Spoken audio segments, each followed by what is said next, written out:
મિત્રો આજે હું સંતરામપુરના એક ગામની અંદર આવેલો છું અને અહીંયા આગળ તમે જોઈ રહ્યા છો કે આપણે મકાઈનું અહીંયા જબરજસ્ત રિઝલ્ટ મળેલું છે. એમને અહીંયા આગળ ખાતરનો આપણા ઉપયોગ કર્યો છે, એક્વાજેલનો ઉપયોગ કરેલો છે, પાયાનું ખાતર આપેલું હતું. તો એમના મોઢેથી આપણે સાંભળશું કે એમનું નામ શું છે, ગામ શું છે અને કેવું રિઝલ્ટ મળ્યું છે. હું બાજુનું ખેતર બી બતાવીશ કે આ એક જ દિવસે વાવેલું છે તે છતાં શું રિઝલ્ટ છે. તો આપણે એ જોશું. તો અમને જ આપણે કહીએ કે દાદા નામ શું તમારું?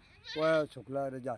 હા, તો આમાં તમને કેવું રિઝલ્ટ મળેલું છે? રિઝલ્ટ સારું રિઝલ્ટ મળ્યું છે, બરાબર. એમને એક્વાજેલ સારું તમે નાખેલું, બરાબર. એક્વાજેલ જ ખાલી નાખ્યું હતું ને?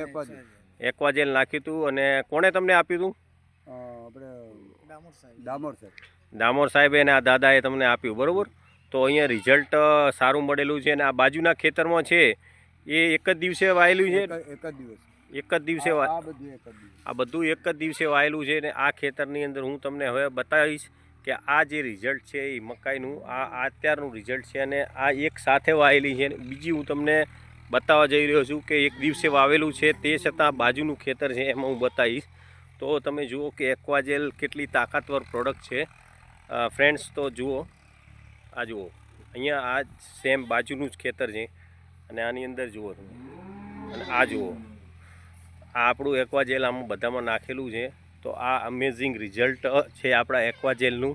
જબરજસ્ત રિઝલ્ટ મળેલું છે ફ્રેન્ડ્સ. તો આપણે હરેક વ્યક્તિને પ્રમોટ કરવું જરૂરી છે અને આનું રિઝલ્ટ એકદમ જબરજસ્ત મળે છે ફ્રેન્ડ્સ. તો થેન્ક યુ વેરી મચ.